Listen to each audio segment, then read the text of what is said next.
All right, Matt. So the other day, Ashley and I decided we were going to go have a adult date and left the kid at home. And I decided I was going to spend a couple $100 to get this limousine to take us to and from the restaurant. And then I realized that fee doesn't include a driver.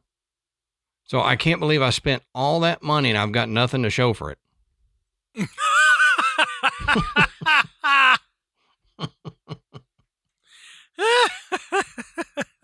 That's pretty good.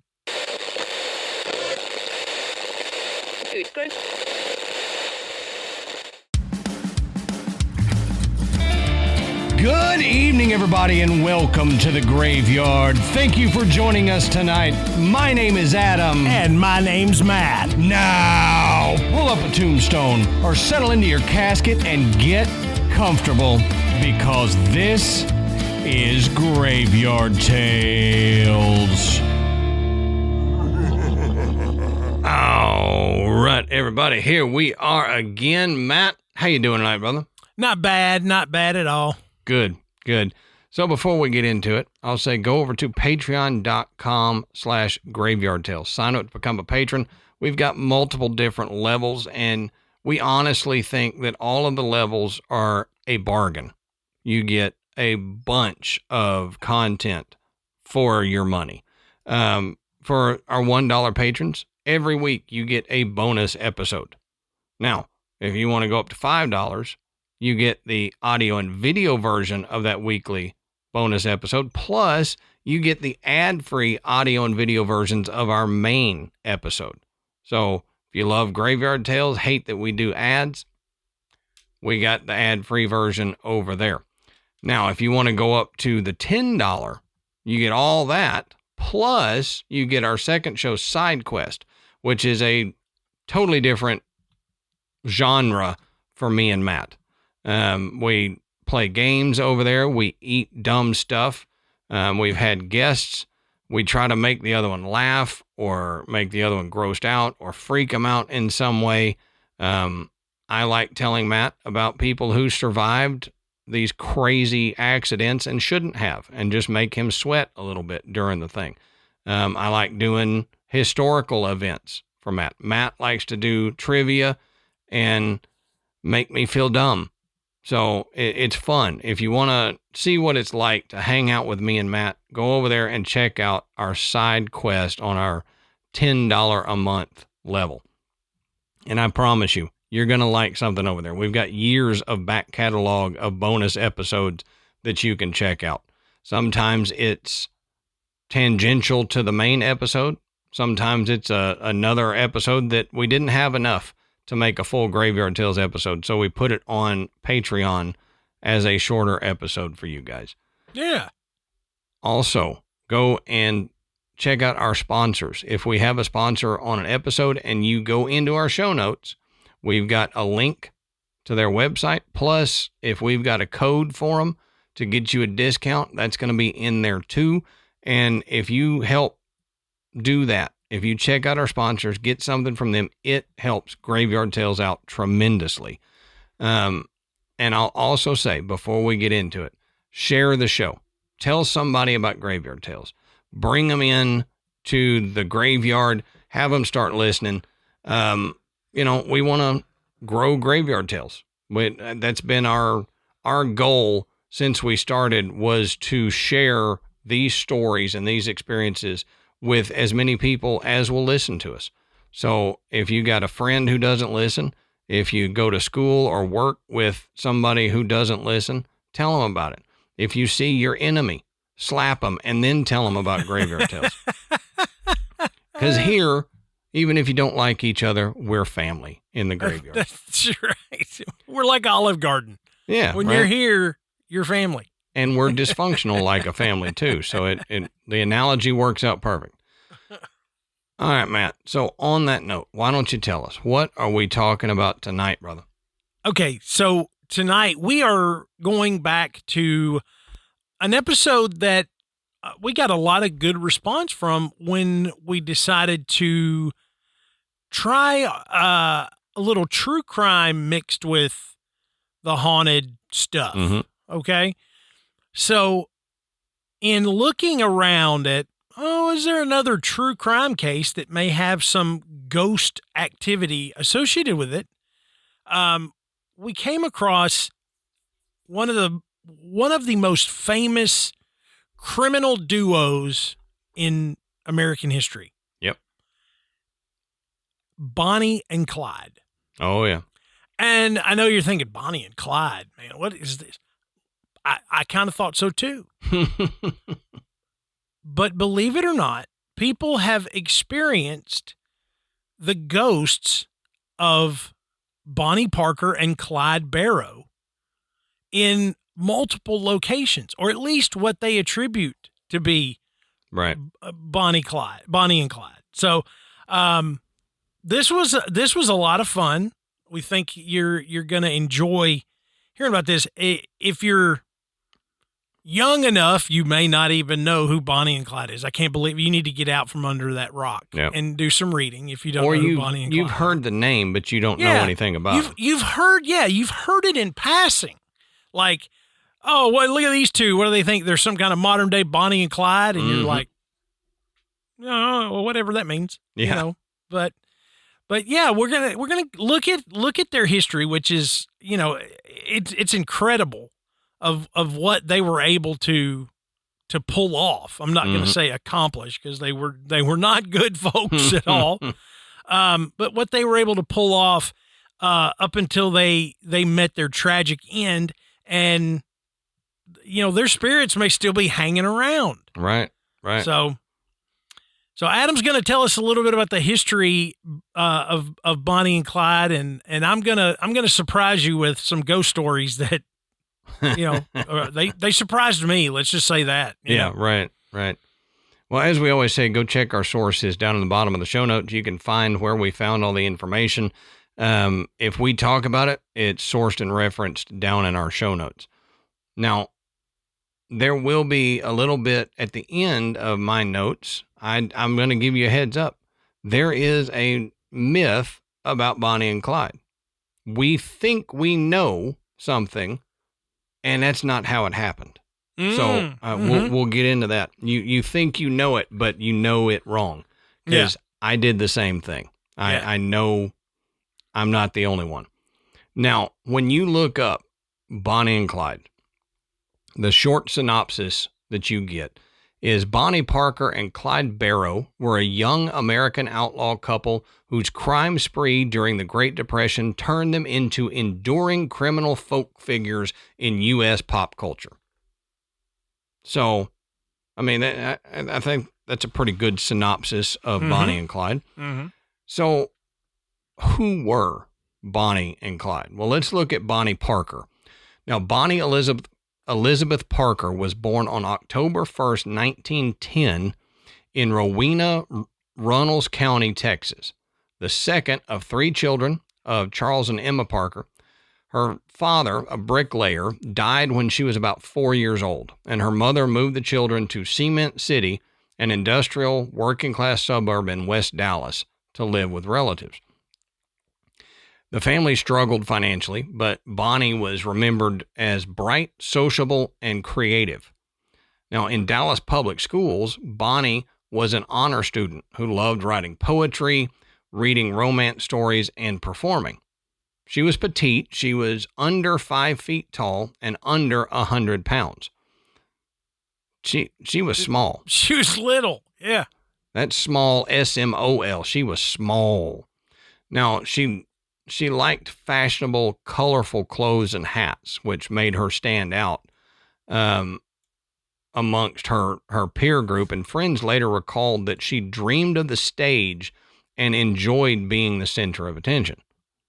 So she would dress wildly and wear big, colorful hats and stuff to get the attention.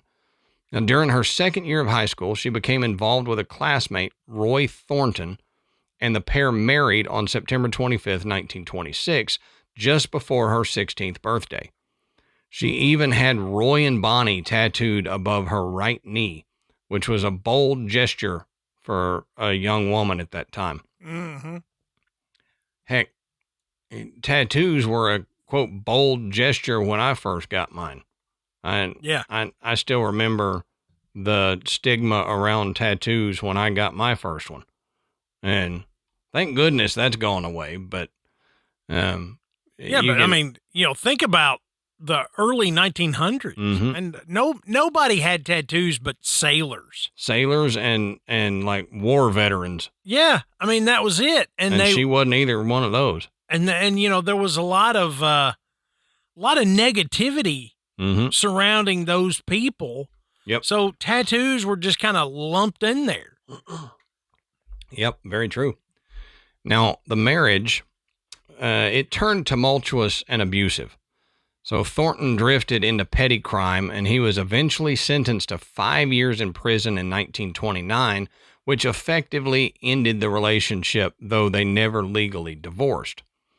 Well, after separating from Thornton, Bonnie moved back in with her mother and worked mainly as a waitress in Dallas cafes, including Marco's Cafe. And if you're around here, you'll know Marco's Cafe. She was known by customers and coworkers as friendly and talkative, and she also kept a brief diary in 1929 where she was expressing loneliness and frustration with her, quote, ordinary life. So she wanted something different. She wanted adventure. Now, one of her regular cafe customers, Ted Hinton, would later become a Dallas County deputy and a member of the posse that killed Bonnie and Clyde. Now, Bonnie met Clyde Barrow in West Dallas in early 1930, most likely at the home of a mutual friend while she was helping care for the friend after an injury. Clyde was already involved in theft and car stealing, and their quick, intense attachment drew her into his world of armed robbery and life on the road. So I mentioned Clyde. Well, let's look at Clyde Chestnut Barrow. Chestnut. Now, did you know that his middle name was Chestnut before I had this no research? idea. No idea. I thought that was so funny. I know. I saw that and I was like, wait, this can't be right. No, it's Clyde Chestnut Barrow. He was born on March 24th, 1909, near Tellico in Ellis County, Texas. He was born into a large, poor farming family, and he was the fifth of 7 children of Henry Basil Barrow and Cummy Talitha Walker. Now, there are names that should not come back into... Yeah, that's right. And his mom's name is one of those. Yeah. And what? I don't mean Talitha. If you want to bring Talitha back, that's fine. I got no problem with that. But her first name, Anyway, the family's tenant farm eventually failed in drought conditions. And around the early 1920s, they migrated to Dallas. They were joining many other rural poor in the rough slum area of West Dallas, where they initially lived under their wagon before managing to buy a small tent and then a shack. So think about that. They moved from Tellico up to West Dallas. They got nowhere to live. So the whole Barrow family is living under their wagon. And then they're able to buy a tent. And they live in the tent for a while. And then they're able to afford a shack to live in. Well, as a boy and teenager, Clyde was small and slight. Roughly 5'6", about 125 pounds as an adult. So he was small too, but was known as devoted to his family and surprisingly gentle in private life. Well, he attended school only into his mid-teens, and then he dropped out to go to work, which isn't uncommon for that time frame. He had to go make a living. So taking low-paid jobs, such as in a Dallas candy factory and other odd work, is what he dropped out of high school to do. But he loved music. He learned guitar and saxophone and reportedly dreamed of becoming a musician. But the cost of instruments and clothing that he wanted far exceeded what he could earn legally.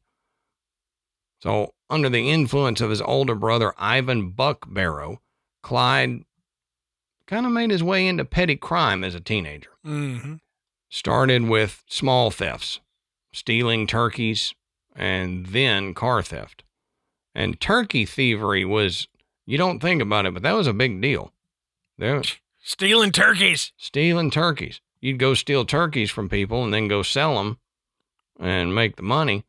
But I never thought, as a turkey farmer, you'd have to worry about people wanting to steal your birds. Mm-hmm. Because have you ever walked into a turkey farm? I have. I've never walked into a turkey farm. Okay. You walk into a turkey farm, you know somebody's walked into a turkey farm because it's from 100 or more of these things. Yeah. So I don't know how turkey thievery works. Do you have to like club them, stand outside and reach in and club till they knock out so they're not making all the noise? You know, even if you've got them in like maybe a pen or a barn or something, you still got to wrangle one, Mm-hmm. and they don't want to be wrangled. No, they don't. You know? They don't want you touching them.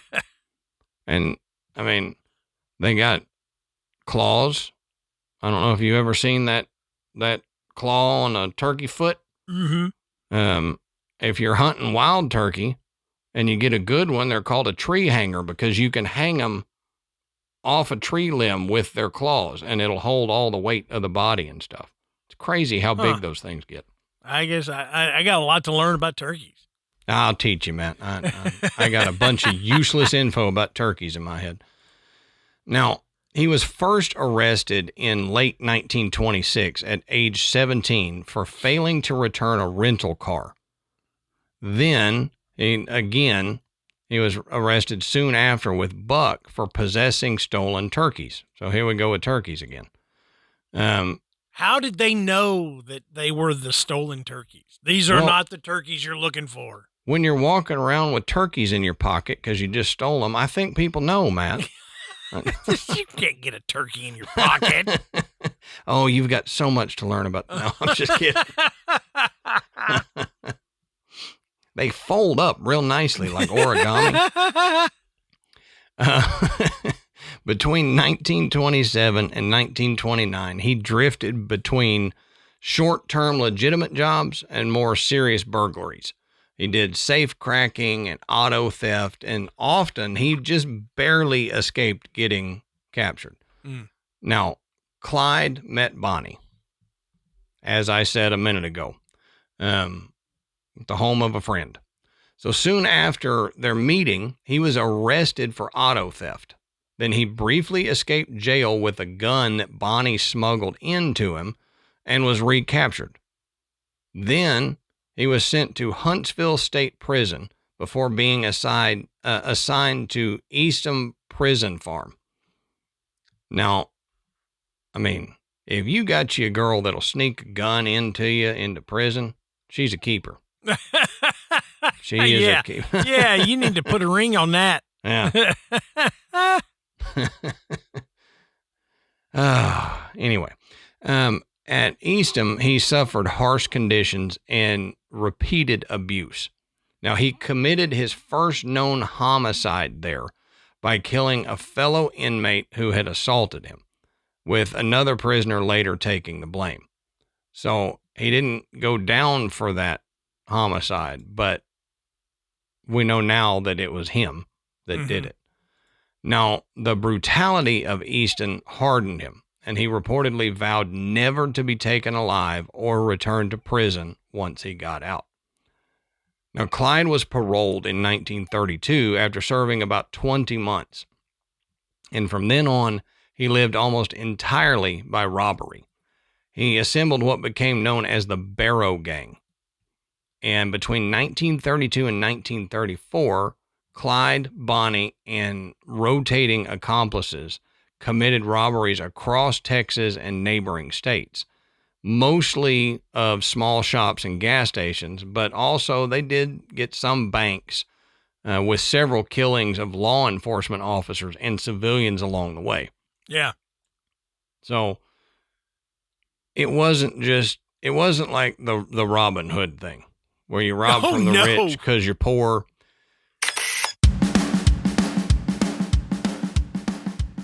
Adam, we talk a lot about our underwear.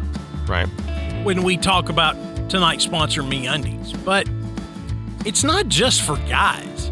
I mean, there's so many options for you ladies out there. And in fact, my girls, I got 4 daughters and Amanda, and they all love MeUndies. Everything. It doesn't matter. Underwear, bras, sleepwear. Yep.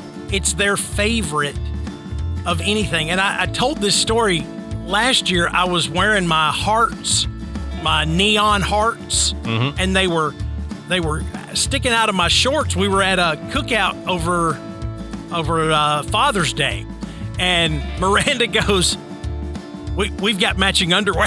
She had ordered the hearts as well. I didn't even realize it because I don't really discuss my our underwear choices with my daughters, but she recognized the pattern. And your underwear, ladies, shouldn't be the most uncomfortable things that you wear, but for so long, I know they are.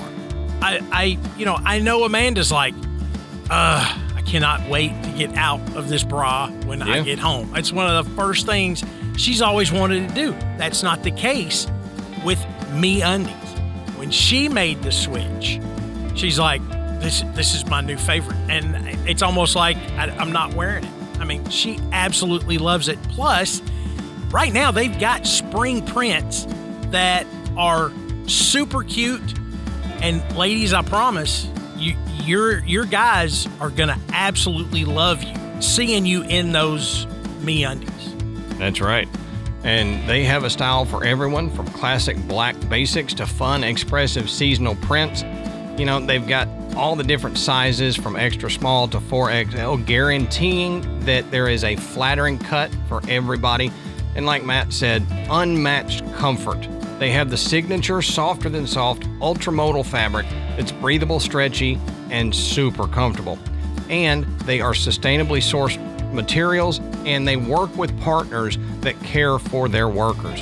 And if you're not happy with your first pair of MeUndies, it's on MeUndies. And they have more than 30 million pairs sold and 90,000 5-star reviews. So women everywhere are upgrading their underwear game and going to MeUndies.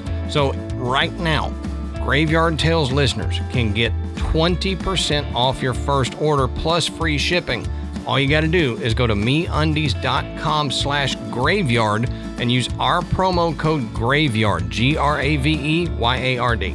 That's 20% off plus free shipping at MeUndies.com/graveyard. And don't forget our promo code GRAVEYARD, GRAVEYARD.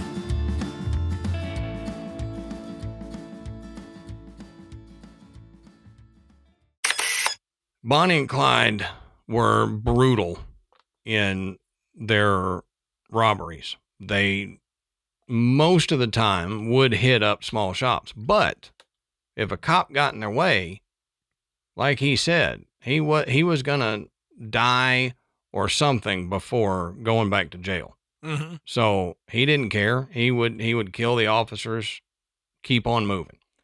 Now, the gang's crimes, fast getaways in stolen cars, and the discovery of staged photographs of Bonnie and Clyde turned them into heavily publicized, quote, public enemies, even though their hauls were often small.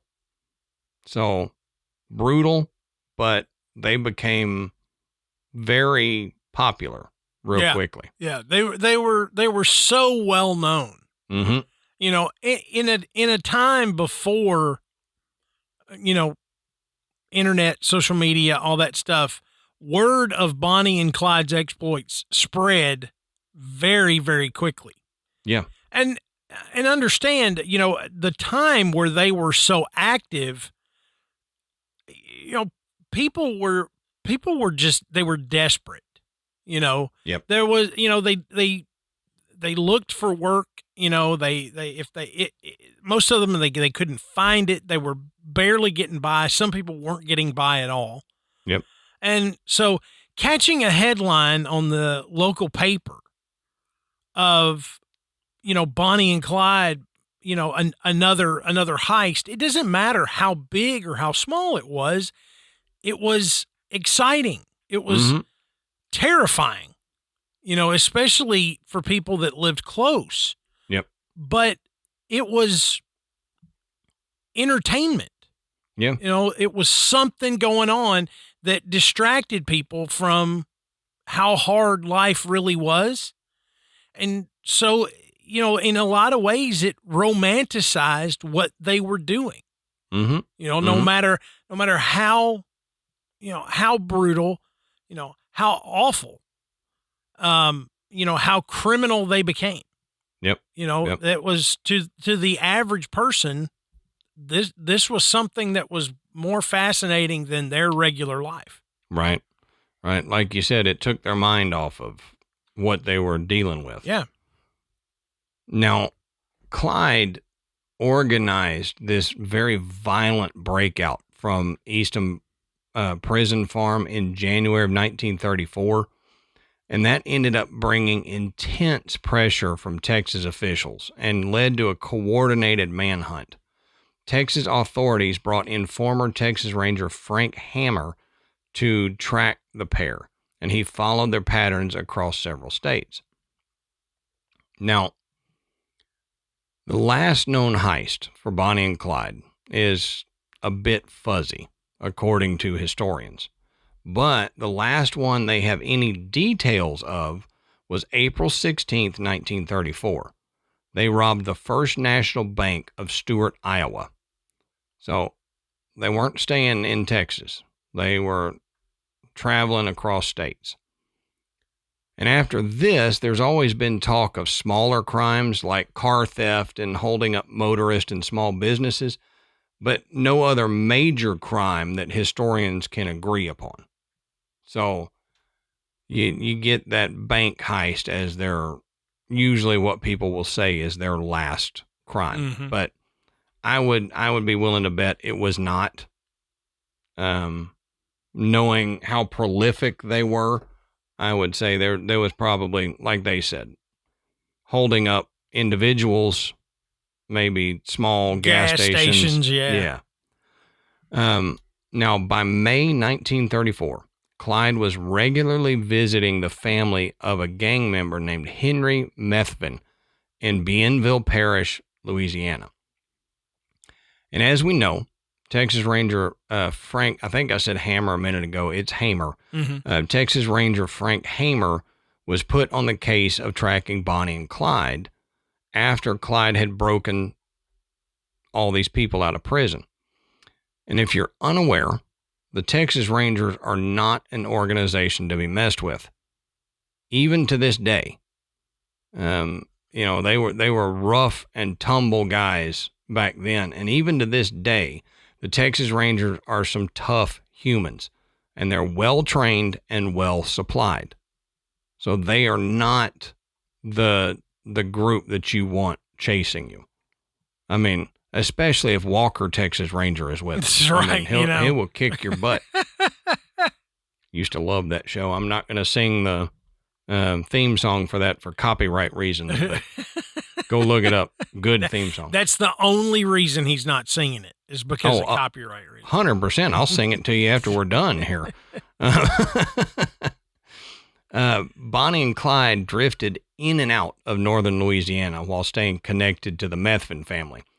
And it seems that relatives of Henry Methvin had decided to cooperate with the Rangers and struck a deal with them as it pertains to Bonnie and Clyde. So they were doing this to hopefully get leniency for Henry Methvin, because he was a criminal too. He was in the gang. Right. So they're like, look, it's turning state's evidence is what it is. It's like, you help us get Bonnie and Clyde, we'll go easy on you. We'll only give you a year or two, and we'll turn our backs on these other. Well, there is rumor, it's not solidly documented, but there's rumor that they plan to rob banks in Arcadia or Ruston, Louisiana.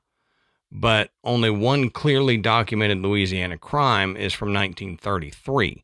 It was the kidnapping of H.D. Darby and Sophia Stone during a car theft in Ruston. So, steal their car, they kept them in the car.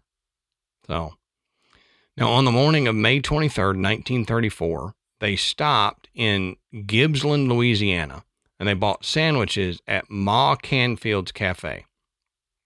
Then they headed down Louisiana Highway 154 toward the Methvin farm. Now, in many dramatized versions, their last day includes a full-blown car chase and a shootout. Contemporary accounts and later reconstructions suggest something a lot simpler happened. An ambush. Mm-hmm.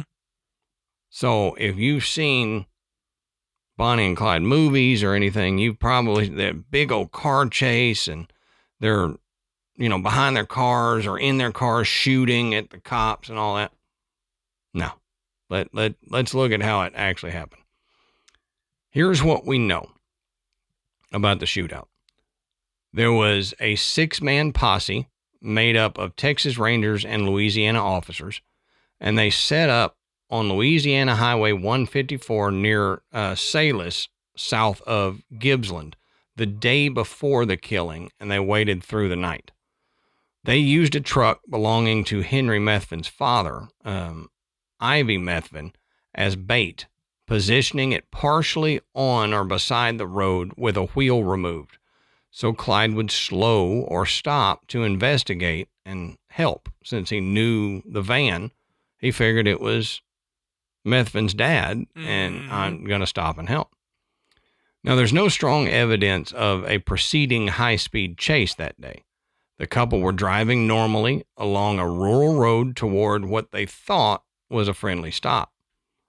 So that whole cinematic last chase is just a storytelling device. Well, Frank Hamer and the other officers were hiding in the brush and behind an embankment off Highway 154. As Clyde rolled down the road in his Ford V8, he saw the truck and recognized it. So he slowed the Ford down as the officers had expected him to do. As the car slowed, at least one officer stepped where he could be seen or otherwise indicated himself. Now, accounts differ slightly on whether commands were shouted or whether the men just opened fire immediately. But in most officer accounts, they identify themselves and then begin shooting almost instantly, fearing any hesitation would let Clyde escape again. So the posse unleashed a massive barrage on the car. One widely cited figure from later reconstructions is about 167 rounds were fired into the Ford. Oh, yeah, they unloaded on that car. And then reloaded and unloaded again. Yeah. It was crazy. Now, Clyde was hit first, likely killed almost instantly. Bonnie is described in some accounts as either screaming or reaching toward him before she was killed in the same volley. So everything else was just extra. That was just the icing on top. We brought all these bullets. We better use them. That way they can replace them for us. Now, the car rolled forward a short distance and came to rest on or near the shoulder or ditch, and it was just riddled with bullets. When the gunfire stopped, the officers approached the vehicle cautiously and then confirmed both were dead. The car interior showed the results of the barrage: shattered glass, torn metal, and the bodies of Bonnie and Clyde slumped inside with weapons, money, and personal effects scattered around. From a nearby gas station or phone, Hamer called Texas prison superintendent Lee Simmons, and he told him that Bonnie and Clyde were dead, and then that effectively ended the manhunt that had been driven partly by the desire to avenge the Eastham prison farm killings and the breakout. So how does this differ from the legend? Well, the last robbery, their last major bank robbery, is clearly documented in Stuart, Iowa, weeks earlier. And there isn't a single dramatic final robbery right before the ambush, the way a lot of movies show. Now, the car chase is different. So on the last day, there's no big car chase. It was a planned ambush on this quiet rural road, and it wasn't an ongoing running gun battle. And it was overwhelmingly one-sided. 6 armed officers firing on a slowing car, not 2 outlaws trading shots in a prolonged standoff.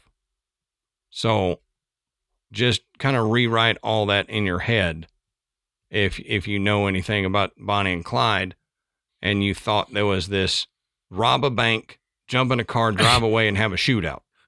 Right, wasn't that way.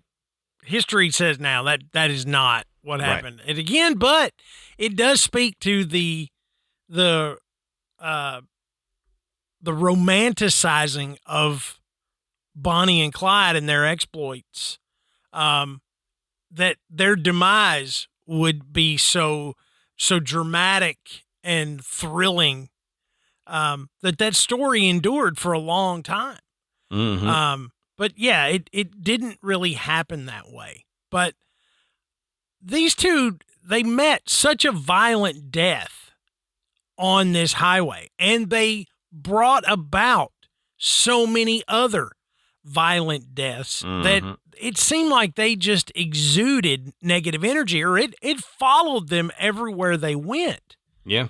And so that negative energy just left a trail behind them that leads you to believe that there may be some haunting activity going on.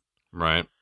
Now, locals and visitors alike that come to the ambush site, which is marked, claim to have seen the apparitions of Bonnie and Clyde wandering the roads.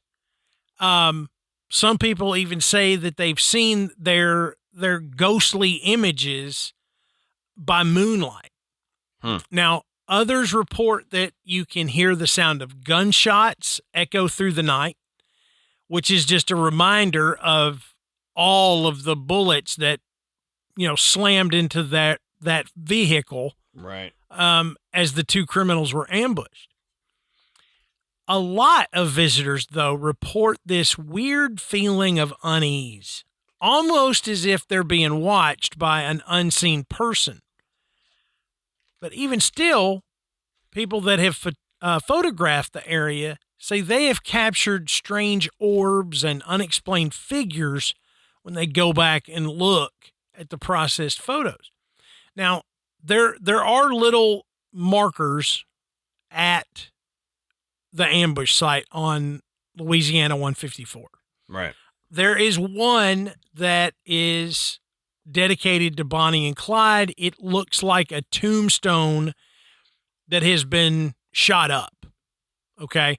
And of course it's covered. Cool. Yeah, it is a fitting monument to them. And I don't want to say tribute. That it seems incredibly morbid to celebrate these two at all. But, they did have some level of fame by this point. So, I wouldn't say it certainly doesn't honor them. It just marks the site of their death. Now, as far as people being honored at this site, they're almost right next to it is a small monument that honors those men that were responsible for the ambush. Those 6 men, the Texas Rangers and, the members of the local law enforcement that were responsible for stopping, because Bonnie and Clyde showed no indication that they were slowing down or intended to stop. No. There was no way that they were going to meet any other end than just being killed by the police. it was either going to happen then or it was going to happen down the line, and they were going to continue on this crime spree. Clyde said he regardless wasn't going back to prison. Right. So it was bound to happen. What I think, what is so fascinating to me too, is that it took the effort of Henry Methvin to basically set them up to reach this point. I mean, you're right. The Texas Rangers, you don't want to fool around with them. Right. I mean, they were the kind of like, they always get their man kind of deal. And I mean, they were always like a step behind. Even it says, Clyde was really close to being caught several times, but they were always just a little bit too late. And they almost, mythically, they would get away. And I think that's what led to such a bloody ambush. Yeah. Because these guys were like, not on our watch. They are not going to continue to rob and kill as long as we're in, a part of law enforcement. We're not going to allow it. And They were at the last straw. They figured if they didn't do this, he was going to figure out another way to get away. Mm-hmm. And I say he, Clyde, Bonnie in a lot of ways, as bad as she was kind of, along for the ride. I mean, she took part in it, sure. But, Clyde was the mastermind here. He was the one that figured all this stuff out and was able to, bring in, these other people that they trusted enough to be a part of that Barrow gang. Right. But there are several Bonnie and Clyde sightings, as far as, their spirits or ghosts or your apparitions, however you want to say it. Now, the first one involves the what they call the death car. Okay, it's the Ford vehicle that Clyde was driving during the ambush, and you can see what is said to be the vehicle that they were killed in the museum of the Bonnie and Clyde ambush. Okay. So right there on Louisiana 154, there is a museum to this ambush, the ambush of Bonnie and Clyde Museum. Yeah. Which is wild. I know, it's crazy. It's like somebody making a museum of like Charles Manson memorabilia. It's like, what is this? Although, there are crime museums all over the place. Yep. What are they called? Dark Tourist or something? Oh, yeah. Love that. And this actually is listed on a ton of dark tourism websites. I bet.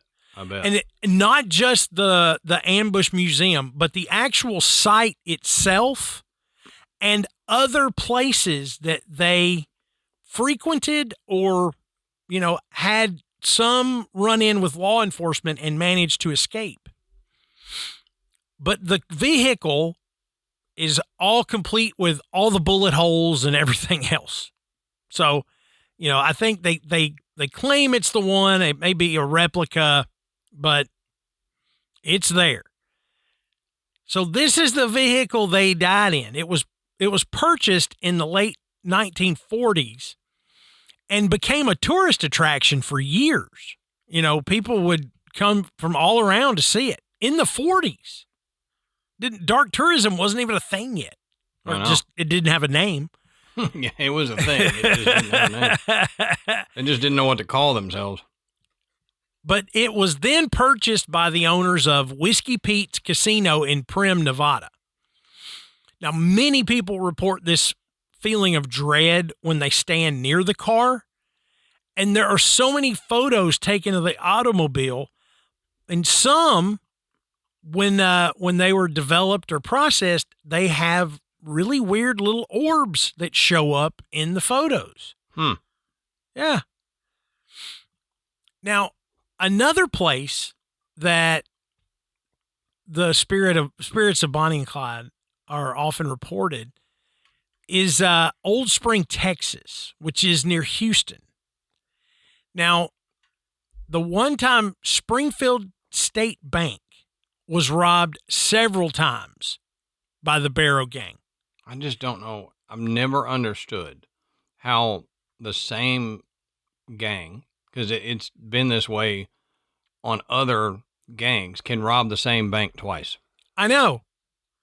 Well, I mean, they walk in and buy sandwiches. People have seen their pictures. Right. I mean, they had to know who they were. I guess Right. at that point, you were too scared of them to do anything. True. It wouldn't be like nowadays.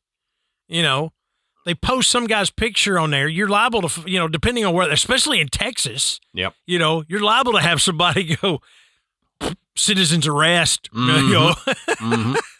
Put you down right there. But not in the 30s. Okay. Right. People didn't do that. But one of those robberies of the Springfield State Bank involved a gunfight. So the bank was eventually closed and it was renovated into a space for small businesses. Contractors decided that in the interest of history, they would leave the many bullet holes that were left from that gunfight. Interesting. Yeah. But a lot of the businesses had a hard time staying due to the presence of intense poltergeist activity. Oh, wow. Motion sensor cameras would be activated with no reason. Weird images would show up in photographs, and some would clearly show a man and a woman in 1930s style clothing. This is in the businesses that were in the same building that used to be the Springfield State Bank. Yeah. Yeah. And some people like to speculate, hey, it's the Barrow Gang coming back for another robbery. This place was so easy to hit when we were alive. We're going to continue after death. We got it twice when we were alive. How much easier going to be when people can't see us? Yeah, right. Now, let's talk about the ambush site, the actual spot, okay? Visitors and residents claim that if you go to the site of their death, located on Route 154, which is about 7 miles south of the Ambush Museum, the ghosts of Bonnie and Clyde make themselves known. They say that you can spot their ghosts lingering in the woods, and ghostly apparitions will appear in photographs taken of the area. You have to say Barrow Gang 3 times as you spin in a circle? I did not see that. Okay. But it'd be worth a shot. Yeah, give it a try. Now, Adam mentioned Frank Hamer, who was the famous Texas Ranger that led the posse that eventually took Bonnie and Clyde down. I mean, he was legendary, and he was known for surviving over 50 gunfights. He was wounded 17 times. Yeah. I mean, wow. When Adam says these Texas Rangers were tough, he ain't kidding. Mm-hmm. I mean, if I get shot once, I'm done. Yeah. I'm like, I'm out. Oh, you just got shot in the arm. Just got shot in the arm. I had a bullet in me. Yeah. Do you know how close my arm is to my chest? Right. I'm done. I'm going home. I'm going to be an accountant like my parents wanted me to be. Yeah, right. 17 times. Right. And 50 gunfights. Frank Hamer was the man. I'm telling you. Bad mamma jamma right there. He became known as the greatest American lawman of the 20th century. No doubt. I believe it. He was also a master tracker with a near eidetic memory. Now, the rumor is, this is just a rumor. I tried to confirm this, but this is just a rumor. No, he couldn't fly, Matt. That Frank Hamer had said that when he went back to the ambush site, that he could smell blood, gunpowder, cordite, and Bonnie's perfume. Oh, wow. Yeah. Now, like I said, If anybody's going to have that, I would believe it would be one of the guys from the posse. yeah, but to be there, and it makes me wonder. He may have said it in passing. It wasn't. I can't find it documented anywhere. But they always say that the sense of smell is more tied to your memory than anything else. I can attest to that. Yeah. I mean, I've told Amanda, I was like, I dated a girl in high school that wore this particular perfume, and to this day, I can smell that perfume and be like, looking around. Amanda actually went and found this perfume, okay, and bought it, and I'm like, that's not it. So either it has changed over the 35 years I've been out of high school, or I have it wrong. I don't have the name right, because either one of those are possible. But it immediately it triggers something in me. So it makes me wonder, is something paranormal going on that immediately that left these odors, that Frank Hamer would pick up on?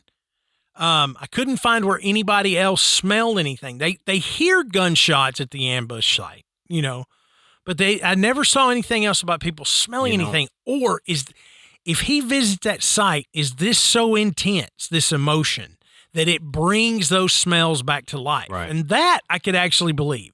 I believe that. Or if you've ever been to Louisiana, they do have a lot of foliage there. Mm-hmm. If there is a certain plant or flower blooming or whatever nearby that triggers the memory, he could smell that natural thing, and then in his mind, the other smells come back. Yeah. But the thing is, we don't really know, because Hamer was notoriously tight-lipped. Mm-hmm. Especially when it came to the ambush, he refused to speak to the press or give interviews. If a man gets shot 17 times and keeps doing it, he's not going to talk about it. That's exactly right. Now, on May 23rd, 2013, a paranormal group called Friends of Dusana. Dusana is a Czech word for spirit. Mm.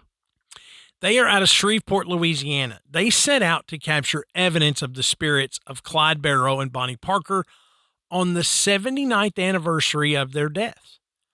Now, they came out with cameras, voice recorders, and a spirit box and traveled to the ambush site along Highway 154.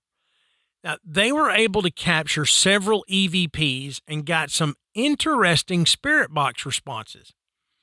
At one point, team member Pam Moorhead asked for the name if there is a spirit present with them. She receives the answer, C. Barrow. You can hear it. Why would it say C. Barrow? I don't know. It's not crystal clear. Instead of just Clyde. Yeah, it's not crystal clear. But it's better than this one. It says she asks again, and she gets a response, Clyde. Now, I listened to these, but the recording that I listened to sounded more like Ralph. Literally, it sounded more like it said Ralph. Yeah. And I know, you and I have tried this whole spirit box thing, not with an official one, but, I think sometimes you can amp yourself up so much that you hear something that's not really there. Audio pareidolia. Yeah. You just pick it out. But Pam then inquires if the spirit's energy is around them, and the answer she gets is up the road, which is much more clear. Now, the EVP recordings they got were a little bit more creepy. including a whispered voice saying, "Clyde Barrow, you all right?" And I mean, now it's really clear. That's weird. It's clear enough that it made me think it was fake. Yeah. But I went to their website, and I was like listening to these, and I was like, that sounds really good. Yeah. So I was like, you put Ralph up here and tried to tell me it was Clyde, and then you throw this one out. So I got to think you're being honest with me here. It's what it sounds like. The problem I have with Spirit Box or EVPs or whatever, I have the hardest time hearing what is supposedly being said. Yeah. And very rarely get it, on my own. But when I do, like you, I then think, okay, is this fake? Because that's too clear. Yeah. It's like Bigfoot photos. Yeah. We're never going to be able to prove one because as soon as we get a clear one, people go, no, that's fake. It's too clear. Yeah. And then you get a fuzzy one and you're like, no, look how fuzzy it is. That's fake. I can't tell anything from this fuzzy picture. So to me, the EVPs and stuff are the same way. Yeah. Yeah. It's so difficult. And then as soon as somebody says, this is an EVP that says whatever, you're going to hear that. Mm-hmm. Those are one of those craziest things to me. You'll find these little videos of some weird chant and then a list of things that it says it's saying.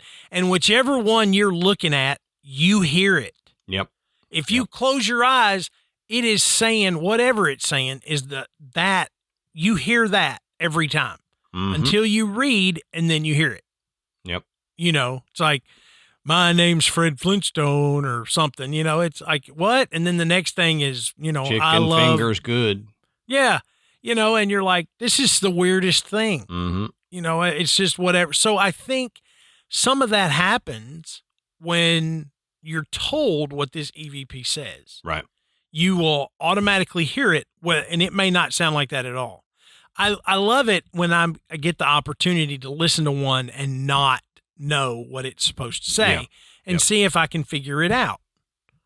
And I don't even want to know the context. Let me decide what I think it says and then give me the context, the question or anything else. So I'm not biasing myself by wanting to hear it so bad. Right. Especially if it's a clear one. If it's a pretty good one, then that helps validate that EVP. Yeah. And trust me, I'm not disparaging this Friends of Dusana group. I mean, no. they did a great thing going out there and giving this a go. Mm-hmm. And they collected evidence. I'm always playing devil's advocate when it comes to this kind of stuff. Right. You got to a degree, Yeah. It, like we've always said, believe, and it's good to be skeptical, but you gotta walk that line. You can't go fully on either side too much. Right. Because if you do, you're going to be swayed. Yeah. Now, according to the website, the Texas Hideout website, this one is really kind of weird. Pam had mistaken Clyde's birthday to be May 24th, which would have been the day after their investigation. But actually, Clyde Barrow's birthday was March 24th. So when Pam commented, Clyde, your birthday, Clyde, tomorrow is your birthday, you can hear the words, no, it isn't, when they play the recording back. It's an EVP. So they didn't hear that response live. They heard it after the fact, and it is quite clear. So you hear Pam's voice on the recording going, Clyde, tomorrow's your birthday. And then you hear, no, it isn't. And you're kind of like, okay, now that one's really weird. That's interesting. So, yeah, I mean, there's a lot of evidence around the ambush site, around the museum, that car, that would make you think, okay, these violent criminals left enough of a negative stain that their spirits are still lingering around. So I want to finish up with this story. Poking around, I found this on Reddit, and there's no way in the world I can verify that this story is true. But with the comments and everything, it sounds very true. It is not, I had the ghost of Bonnie Parker came up and, pinched me on the butt, and Clyde scratched me. It's none of that, but just check it out. This is from a post from Reddit poster Ghoster2K. Mom told me that one day, while she was at a store on Greenville Avenue in Dallas, she and her mother were in the checkout line and started talking with a young lady. After a few minutes, the young lady seemed to get a bit nervous. She said goodbye to Mom and Granny and left without her groceries.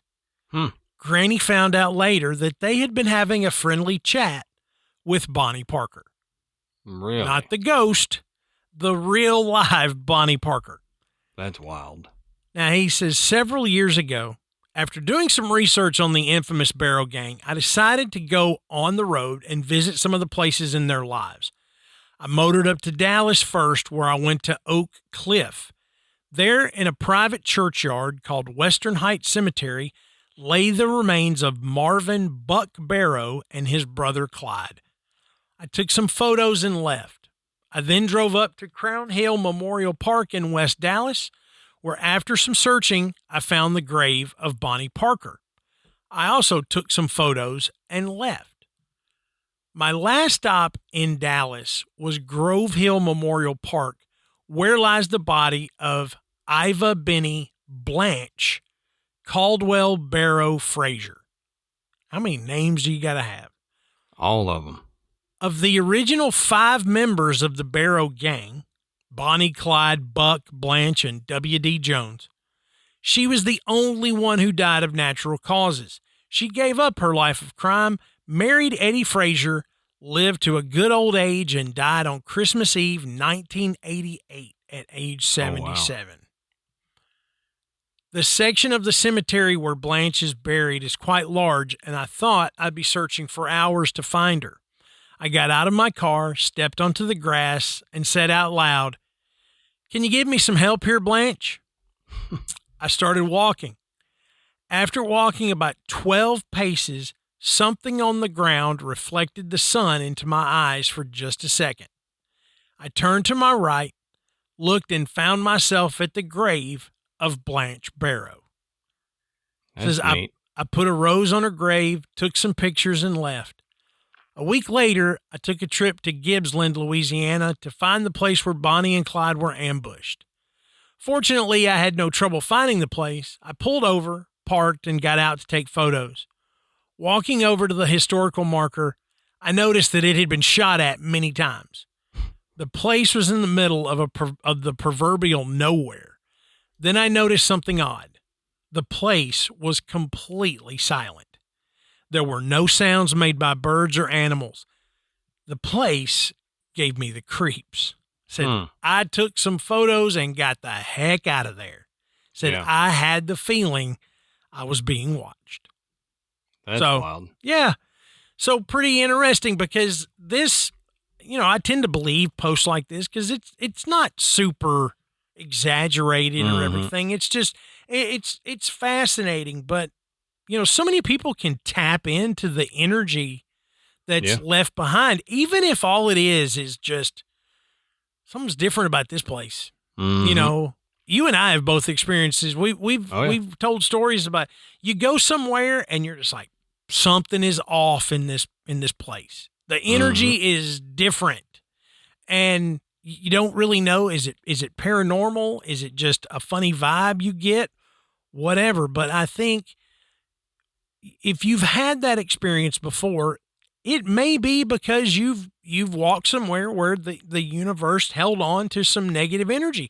It may not be anything as dramatic as the ambush of Bonnie and Clyde, but you never know. You step into a room, you go down a hallway in a building, you ride past a road and you're like, something about this. I don't know. There's nothing, but whenever I'm here, I feel weird. Yep. You know, it could very well be you're in one of those spots where the earth held on to that energy for something, you know? Yep. And I'll tell you this, we, maybe 2 years ago, me, Ashley, and Michael went to Fort Worth, and not a far drive for us, but you know, we don't make it often because it's busy down there. And you know, I like to stay out of busy downtown. Yeah, right. So, but Ashley surprised me with a ghost tour, Fort Worth ghost tour down there. So we were walking around and we came to this hotel, and it's been so long the name escapes me, but we went inside and the tour guide was like, a lot of times Bonnie and Clyde's ghosts are seen at this hotel. And I was like, really? Because they didn't like die. She goes, no, but they stayed at this hotel, and in the corner room, several floors up, so that they could see the two directions of the street and see if the cops were coming for them, and that they come back occasionally. And I got to thinking about it, and that was one of the first times that I went, maybe ghosts are transitory in visit. They're not always stuck to one particular place, but they can go between multiple, 3, 4 places that they liked in life. Yeah.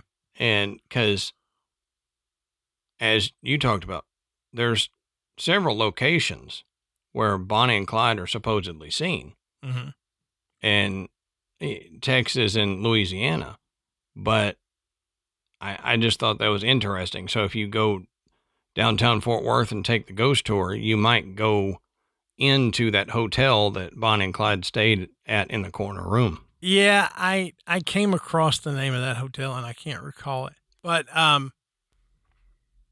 you know, I think it lends itself to the whole stone tape theory that, you know, something powerful was there, and there was enough energy that it held on, you know, to the images and what played out. And even though that you're right, they didn't die there and they may not have committed any crime there, but they were hiding out for sure.